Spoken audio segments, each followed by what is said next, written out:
Știți clișeele alea din filme în care cineva intră într-un avion cu un explozibil, după care scapă cu o sumă de bani și cu o parașută? Da, bineînțeles că toate aceste filme s-au inspirat după cazul real, doar că mie mi se pare cazul real mult mai terifiant decât ceea ce văd în filme. Și da, astăzi o să vorbim despre el. Salutare, fan True Crime! Azi avem Sunday Special, episodul în care eu văd chestii traumatizante pe internet și vin aici să vă traumatizez și pe voi. Ne ducem în anul 1971, bineînțeles că în America, mai exact pe 24 noiembrie. Avem un bărbat pe nume Dan Cooper care a cumpărat un bilet doar de dus din Portland, Oregon către Seattle, Washington. Zborul avea să dureze aproximativ o oră și era acest bărbat de vreo 40 de ani, îmbrăcat la costum, un palton pe deasupra, niște încălțăminte maro și o servietă în mână. Se urcă frumos în avion și se pune pe locul lui, care era în ultimul rând al avionului. Nu avea nicio persoană în dreapta sau în stânga. Se uită la stewardesă și comandă foarte pașnic un pahar de whisky. Până acum mi se pare un bărbat foarte cool, așa, foarte chill, adică, doamne, este în costum, are un palton, are o servietă, comandă un whisky, scoate niște ochelari de soare pe care și-i pune pe ochi și arată la fel de cool ca James Bond. În afară de el, în avion, sunt 36 de pasageri și 6 membri ai staffului. La ora 2:50 după amiaza, avionul decolează, iar la 15 minute după decolare, Cooper al nostru scoate acest bilețel pe care îl înmânează acestei stewardese. Această stewardesă era sub impresia că Cooper al nostru se dă la ea, așa că ia acest bilețel și îl bagă în buzunar. Dar Cooper îi atrage atenția și îi spune: hei, ar trebui să citești acest bilețel. Am o bombă aici lângă mine. Citește-l. Și ce mi s-a părut foarte funny e că, nu știu, te-ai dus până în extremul să scrii acest bilețel, să-l înmânezi acestei stewardese. Mamă, totul liniștit, dar nu trebuie să știe nimeni. Uite aici un bilețel. Pe bilețel o să citești și o să vezi ce se întâmplă. După când femeia asta îl ignoră, zice: hei, am o bombă aici, citește biletul.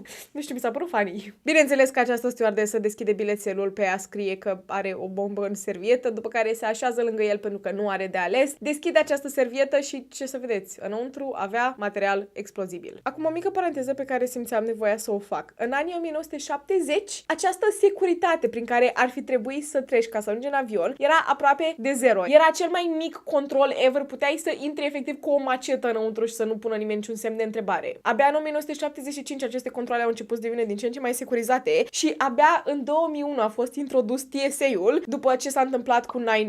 Revenim înapoi. Îl avem pe Cooper, care stă lângă această stewardesă jos, în dreapta lui această servietă, bineînțeles, foarte periculoasă, și o pune pe stewardesă să scrie un bilet în care el cere $200.000. O altă mică paranteză, $200.000 în 1971 ar fi undeva la 1,4 milioane de dolari în 2024. Probabil postez asta în 2025. Eu încă sunt în 2024 când filmez. Trecem peste. $200.000, două parașute principale, două parașute de rezervă, practic două de față și două de spate, din câte am înțeles. Și practic a cerut aceste 4 parașute ca să inducă autoritățile în eroare, ca și cum ar fi luat un ostatic cu el și astfel aceste parașute ar fi fost funcționabile. O altă cerință pe care el a avut-o a fost ca la aterizare să aibă un camion de realimentare pregătit să reumple rezervoarele avionului, pentru că atunci când avea să aterizeze, urma să decoleze imediat după. Pentru că cei de la sol au fost luați pe nepregătite, pentru că cine, Doamne iartă-mă, să pregătește ca cineva să urce cu o bombă într-un avion și să ceară 1,4 milioane de dolari, aveau nevoie de timp să strângă toți acești bani. O altă cerință era ca toți acești bani, $200.000, să fie doar în bancnote de $20.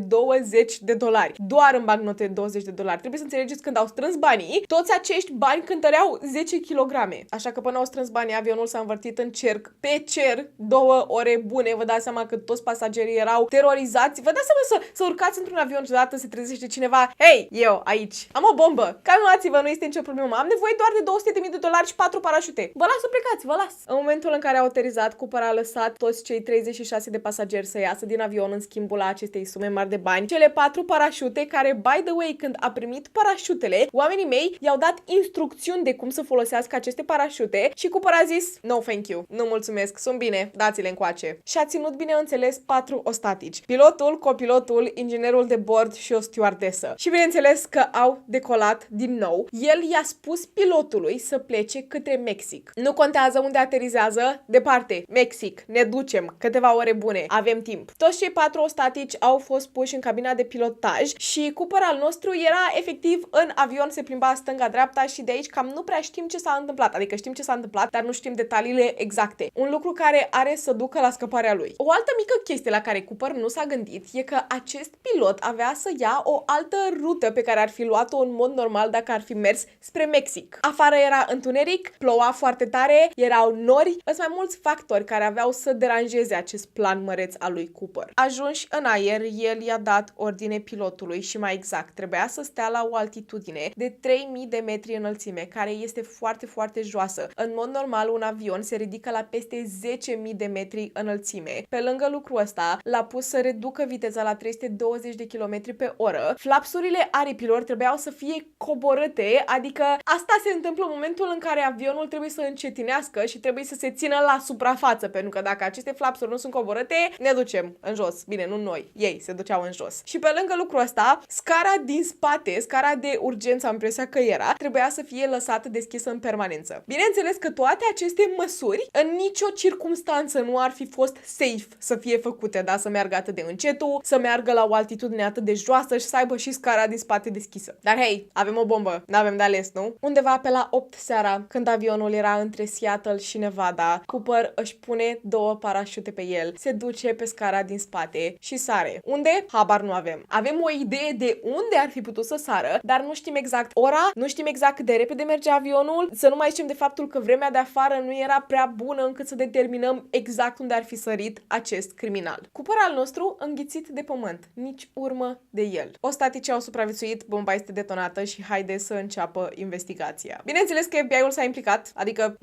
1,4 milioane de dolari, hello, o grămadă de bani. Numele sub care a fost cumpărat biletul este de Dan Cooper și automat autoritățile știau că ăsta nu este numele lui adevărat, dar în foarte multe din aceste cazuri în care cineva folosește un nume fals ca să facă niște crime atât de grave, acest nume poate fi foarte asemănător cu numele din buletin. Și așa au ajuns la primul lor suspect. Primul lor suspect, numele lui este D.B. Cooper. Și D.B. Cooper al nostru a fost arestat mai de mult pentru diferite infracțiuni, dar ce să vedeți, avea un alibi, nu a fost el și bineînțeles că primul suspect s-a dus, nu mai era primul suspect. Și acum este o mică confuzie la aceste autorități pentru că tot acest caz, da, ravagii peste tot, bineînțeles, peste tot la știri, peste tot în ziare, toată lumea este foarte confuză și în momentul în care au ajuns la primul suspect, numele lui era D.B. Cooper și numele de pe bilet era Dan Cooper, oamenii mei au făcut o confuzie și în loc să îl cheme pe acest criminal care a reușit să sară din avion, să scape basma curată, în loc să îl cheme Dan Cooper, l-au confundat cu D.B. Cooper, primul lor suspect. Și ăsta este motivul pentru care peste tot când găsiți acest caz, este găsit sub numele de D.B. Cooper, dar de fapt el era Dan Cooper și a fost o confuzie. FBI-ul găsește în total de 66 de probe ADN în avion, dar suntem în 1971. Tehnologia este puțin cam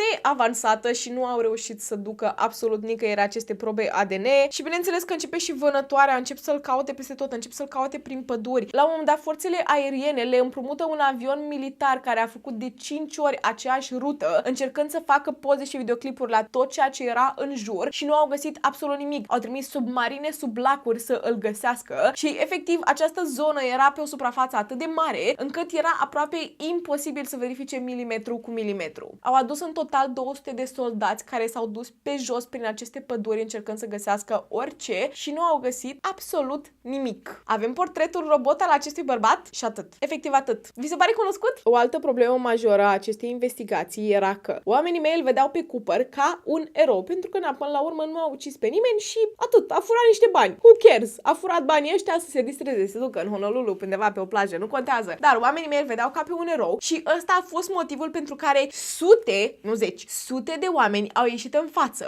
să ia credite pentru ceea ce a făcut Cooper al nostru. Efectiv, inițial au avut peste 800 de suspecți, peste 800 de oameni care veneau cu tipsuri către poliție, care veneau cu diferite amănunte. Hei, știi, ăla e frate-miu. Hei, știi, eu am fost ăla. Sau hei, știi, l-am văzut, dar a murit săptămâna trecută. În 1972, mai multe scrisori au ajuns la diferite ziare, la New York Times, The Washington Post, Los Angeles Times și Seattle Times, deci efectiv în orașe diferite, toate aceste scrisori trimise, în care oamenii mei ziceau, eu, veniți, arestați-mă. Și arestau oamenii. Și după aia primeau o amendă pentru mărturie falsă, dar hei, aveau 15 minute de faimă. FBI-ul a lăsat această investigație în pace după 5 ani de zile, dar haideți să trecem prin câțiva suspecți. Primul suspect arestat este Richard Floyd McCoy, care în 1972, la un an după această tragedie, putem spune că este o tragedie, pentru că, până la urmă, a traumatizat niște oameni, 36 de pasageri. Nu pot să-mi imaginez oamenii aia 100% PTSD după asta. Dar da, la un an după asta, Richard al nostru a fost implicat într-o deturnare de avion și exact la fel ca și Cooper al nostru, a cerut bani, a cerut parașută, a ținut-o statici și a sărit din avion. Doar că a fost prins. Asta a fost prostia lui, a fost prins. O altă piesă importantă de puzzle care leagă pe Richard de Cooper este că membrii din familia lui Richard au identificat un obiect de pe acel avion, obiect care ar fi trebuit să-i fie aparținut lui Richard și acest obiect nu a fost făcut public în presă. Deci cum ar fi știut familia lui de acest obiect? Nu știm ce obiect este. Nu a fost făcut public niciodată, dar astea sunt doar niște speculații. Richard tot a primit 45 de ani în închisoare. Nu ar fi recunoscut niciodată că el ar fi avut vreo legătură cu Cooper al nostru, dar dacă mă întrebați pe mine, mă uit la Richard, mă uit la Cooper, seamănă foarte mult. Seamănă foarte mult, nu? Al doilea suspect este Dwayne Webber, care pe patul de moarte i-ar fi mărturisit soției sale că el este Dan Cooper. Soția lui a spus că Dwayne de foarte multe ori se trezea în mijlocul nopții având coșmaruri, cum că ar fi lăsat amprente într-un avion. De ce ai avea astfel de coșmaruri, Dwayne? Vrem și noi să știm. Pe lângă treaba asta a avut și un genunchi rupt în 1971, dar în aceeași perioadă în care Cooper ar fi traumatizat acești oameni și acest genunchi rupt ar fi fost din cauza unei căzături de la o înălțime destul de mare. Din nou, nu s-a confirmat niciodată că Dwayne era cel vinovat pentru ceea ce s-a întâmplat, dar haideți să trecem prin teorii și una din teoriile astea aproape că m-a convins, deci am intrat într-un rabbit hole, am stat pe Reddit, cred că vreo jumătate de oră în continuu să citesc toate teoriile și asta este una din cele mai plauzibile, ok? Bear with me. 9 ani după această tragedie, în 1980, la marginea unui lac, un băiețel găsește o pungă plină cu o grămadă de bani. Erau numai bancnote de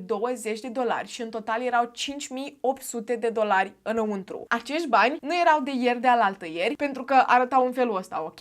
Ei au trecut prin acest lac. Acest lac era legat de acest lac mult mai mare care se afla în zona în care ar fi sărit Dan Cooper al nostru cu 9 ani în urmă. Și s-a confirmat că acelea erau bancnotele care au fost date către acest criminal, ok? 100%.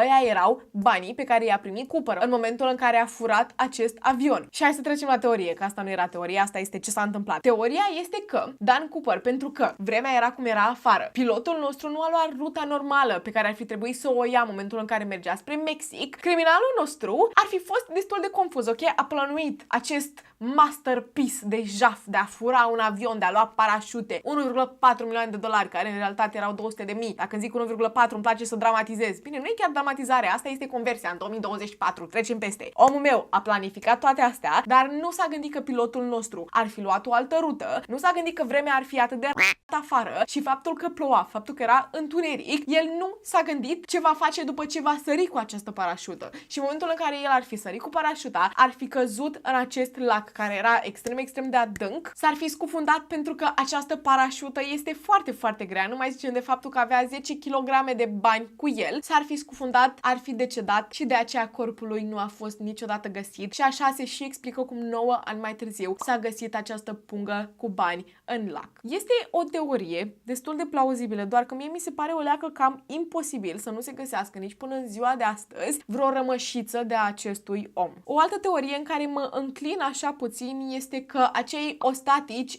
erau de fapt complici și l-au ajutat să scape basma curată și bineînțeles că au primit și ei o parte din bani. Abia în 2016, după peste 1000 de suspecți, dosarul a fost închis definitiv. Bineînțeles că FBI-ul a încetat să mai ducă această investigație mai departe după 5 ani de zile, deci în 1976, dar au fost foarte mulți investigatori care au vrut să-l ducă mai departe. În 2016 au zis, ce ceva, să sperăm că omul meu este undeva pe o plajă, se bucură, a investit acești bani, i-a fi schimbat undeva. Și uite așa rămânem cu povestea lui D.B. Cooper, care nici măcar ar trebui să fie D.B. Cooper, ar trebui să fie Dan Cooper. Avem peste 6-7 filme inspirate după acest caz, filme pe care le-am găsit eu. Sunt sigură că sunt mult mai multe. Avem alți criminali care au încercat să facă exact aceeași chestie pe care a făcut-o Dan Cooper al nostru. Nu vom ști niciodată identitatea lui, sau poate vom găsi vreodată, dar eu mă îndoiesc că au trecut peste 55 de ani de la această crimă. Și când zic crimă nu este egal ucidere. Uciderea este o ramură a crimelor. Crimă poate să fie și o infracțiune, crimă poate să fie și furt. țin să vă readuc la cunoștință. Mulțumesc! Trecem peste. Acest criminal nu vom ști niciodată cine este, nu vom ști ce s-a întâmplat cu el. Sunt tare, tare interesată să aflăm vreodată în viața asta dacă a murit sau nu, dar el, dacă ar mai trăi în ziua de astăzi, ar avea în jur de, și vă zic că nu am calculat, stați așa. Dacă ar mai trăi în ziua de astăzi, ar avea între 95 și 100 de ani și mă îndoiesc că mai trăiește. Atât a fost acest caz, sunt tare curioasă dacă știați deja de el și dacă știați și a stat aici doar pentru mine, apreciez din suflet. Eu am fost Ceci, acesta a fost cazul lui D.B. Cooper, iar până trauma viitoare, stay safe!